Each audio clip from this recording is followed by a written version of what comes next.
Doctor 4 பேர் பேசினதையும் கேட்டீங்க. இப்போ இரட்டை இலையை பொறுத்தவரை இது எப்போ முடிவுக்கு வரும் அப்படிங்கிற கேள்வி, இன்னொரு பக்கம் வந்து கூட்டணினால இது முடிவுக்கு வரும் அப்படின்னு வைக்கிற அரசியல் ரீதியான வாதம், சட்ட ரீதியாகவே அவருக்கு பலம் இருக்கு, தேர்தல் ஆணையம் ஏற்கனவே இப்போ ஷியாம் வைக்கிற வாதம் வந்து சட்ட ரீதியாக தேர்தல் ஆணைய விதிகளுக்கு உட்பட்ட அந்த வாதம் அப்படியே இருக்கு. அப்படிங்கிறதும் கேசிபி சொல்லக்கூடிய அடிப்படை விதிகளை திருத்திட்டு நீங்கள் கட்சியை எல்லாரையும் வெளியேற்றிட்டு எப்படி நடத்துவீங்க அப்படிங்கிற வாதம் நீங்கள் எப்படி பார்க்குறீங்க இதை? அதாவது நீங்கள் கேட்குறீங்க முடிவுக்கு வருமா இரட்டை இலை வழக்கு? கண்டிப்பாக முடிவுக்கு வரும், அதை மாற்றுக்கிறதுல இருந்தது. எப்படி அப்படிங்கிறத சொல்கிறேன். இதுக்கு முன்னாடி ஒரு ஷியாம் சார் சொன்னதை தான் நான் என்டாஸ் பண்ணுறேன். எப்படின்னா தேர்தல் எலெக்ஷன் வருது, இந்த சட்டத்தில் என்ன சொல்லுவாங்க, ப்ரொபோர்ஷனாலிட்டி, பிரின்சிபல் ஆஃப் ப்ரொபோர்ஷனாலிட்டி சொல்லுவாங்க, அது ரிஸ்க் அண்ட் பெனிஃபிட் அப்படின்னு பார்க்கும்போது ஒரு ஃபங்க்ஷனல் டெட்லாக் வர்றதுக்கு ஒரு டெக்னிக்காலிட்டி ப்ரொசீஜர் லேப்ஸ் வந்து பெருசாக இருக்கக்கூடாது. சிவில் வழக்கில், கிரிமினல் வழக்கில் வேணால் இருக்கலாம், இது சிவில் வழக்கு. அப்புறம் ஒரு கட்சி நடத்தணும், ஒரு கட்சி நடந்துக்கிட்டு இருக்கணும், அந்த கட்சி வந்து டெட்லாக் ஆகி இருக்கக்கூடாது. அதில் தான் the strength of majority plays a vital role. எங்கே ஒரு பொதுக்குழு உறுப்பினர்களோ உறுப்பினர்களோ எல்லாம் இருந்தாலும், இதுக்கு ஒரு எக்ஸாம்பிள், ஜார்ஜே அணி பிரியும் போது எம்எல்ஏக்கெல்லாம் ஜா அணியில் தான் கூடுதலாக இருந்தாங்க அந்த எலெக்ஷன் முன்னாடி. அப்போது இந்த ஸ்ட்ரென்த் ஆஃப் மெஜாரிட்டிக்கு அப்போ அட்வொகேட் ஜெனரல் கேஸ் சுப்ரமணியன் தான் ஜெயலலிதா வாதாடினார். ஒன்றிய செயலாளர் நகர செயலாளர்லாம் பொதுக்குழு உறுப்பினரை ஒரு ஃப்ளைட்டில் ஏறி மெட்ராஸ் டெல்லி கூட்டிகிட்டு போய் எலெக்ஷன் கமிஷனில் பெரடே நடத்திட்டார். பாருங்கள், இத்தனை எங்களுக்கு மெஜாரிட்டி இருக்குது அப்படின்னு. ஸோ அந்த ஸ்ட்ரென்த் ஆஃப் மெஜாரிட்டி வந்து ஒரு கட்சிக்கு வந்து பெரும்பாலான ஆட்கள் எங்கே இருக்காங்க, அன்லஸ் அதர்வைஸ் வெர்டிக்கல் ஸ்பிளிட், ஒரு நேரான வெர்டிக்கல் ஸ்பிளிட் இல்லாத போது அது வந்து பாதிப்பு வந்துடும். அது வந்து நேச்சுரல் ஜஸ்டிஸ் அப்ளை பண்ணணும் அந்த இடத்துல அப்படின்னு இருக்கிற இல்லாத போது இந்த ஸ்ட்ரென்த் ஆஃப் மெஜாரிட்டியும் இந்த கட்சி நடத்திக்கிட்டே இருக்கணும். சிவில் வழக்கில் நீங்கள் பார்த்துக்குங்க எப்படி அது போகுது, அப்படி பார்த்து நடக்கணும். ஆனால் அது வரைக்கும் கட்சியை வந்து நடத்தணும் அப்படின்னும் போது அங்கே எங்கே பிரச்சனை இருக்கோ அந்த பிரச்சனையை தான் பார்ப்பாங்க. இதில் எகெயின் தரசாமி சார் சொல்கிறது தான் நான் சொல்கிறேன். எலெக்ஷன் கமிஷன் வந்து அங்கே மேஜர் டிசாஸ்டர், மேஜர் செட்பேக் இருந்தால் தான் எலெக்ஷன் கமிஷனே உள்ளே வரும். ஏன்னா அங்கே இன்ட்ரா பார்ட்டி டெமோக்ரஸிக்கு குந்தகம் விளைவித்தால்தான் எலெக்ஷன் கமிஷன் அதுக்குள்ளே வரும்.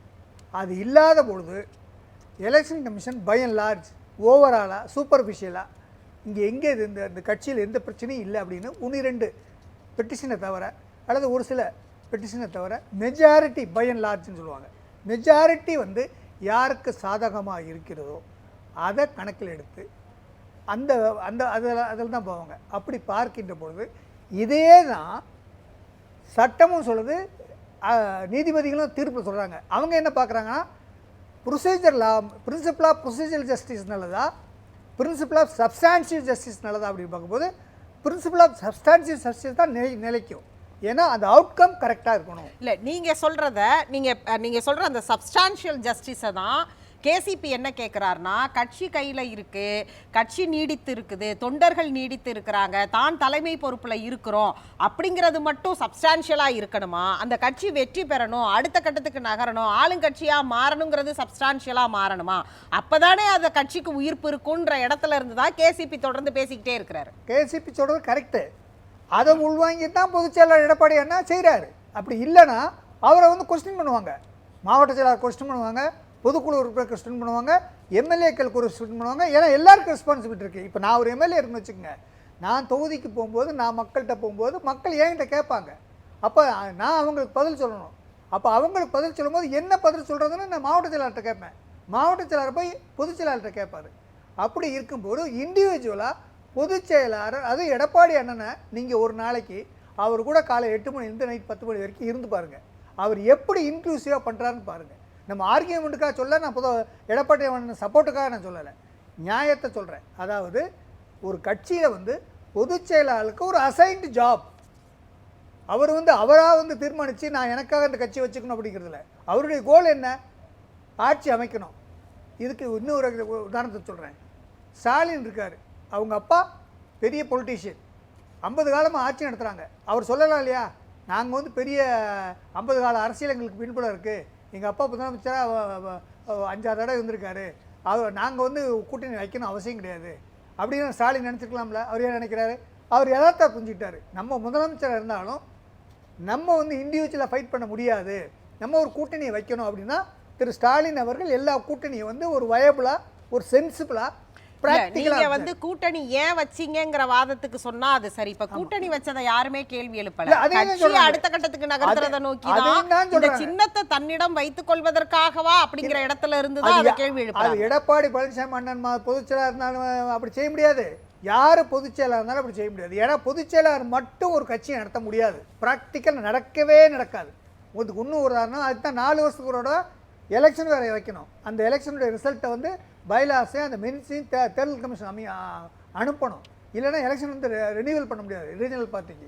இவ்வளவு இருக்கும்போது ஒரு அரசியல் கட்சியில் பொதுக்குழு இருக்குது, செயற்குழு இருக்குது, அப்புறம் பாராளுமன்ற குழு உறுப்பினர் இருக்குது, அப்புறம் எல்லா ஒரு டிசிஷன் எடுத்தாலும் ஒரு மனிதன் எடுக்க முடியாது எந்த கட்சியிலையுமே.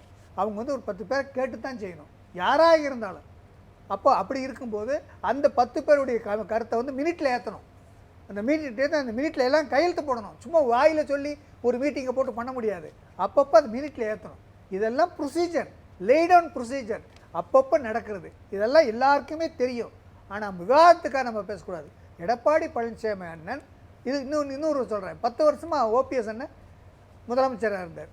அவர் பின்னால் ஏன் போகலை, ஏன் ஆளுக போல ஒரு 10 பேரோ ஒரு 200 பேரோ ஒரு 300 பேரோ 400 பேரோ போய் ஓபிஎஸ் அண்ணனுக்கு சப்போர்ட் பண்ணுங்கன்னு எலெக்ஷன் கமிஷனில் ஏன் கொடுக்க முடியல?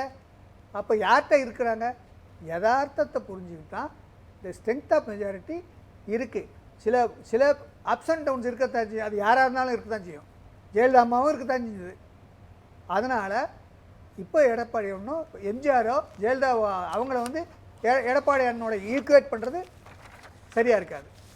என்னை பொறுத்தவரை எடப்பாடி அண்ணன் பொதுச்செயலாளர் இருக்கின்ற போது அவருடைய சக்திக்கு மீறி அவர் எல்லாத்தையுமே அரவணைச்சு பல இது சொல்லி அந்த கட்சியை கொண்டு போகிறார். இதுக்கு ஒரே உதாரணம், எடப்பாடி அண்ணன் தலைமையில் இருக்கும்போது இதே மேடையில் தான் நம்ம பேசியிருக்கோம், ஒரு ஆள் கூட கூட்டணிக்கு வரமாட்டாங்க அப்படின்னு பேசினவங்க மேடையில் ஒரு கூட்டணி 1 வருஷத்துக்கு முன்னாடியே அமைச்சு ஒரு பாசிட்டிவ் சிக்னலை கொண்டு போய் இந்த கட்சி ஒரு ப்ராஸ்பரஸாக போகுது, ஒரு பெர்ஸ்பெக்டிவ் வியூவில் போகுது அப்படிங்கிறத ஒரு பிட்பிரிண்ட்.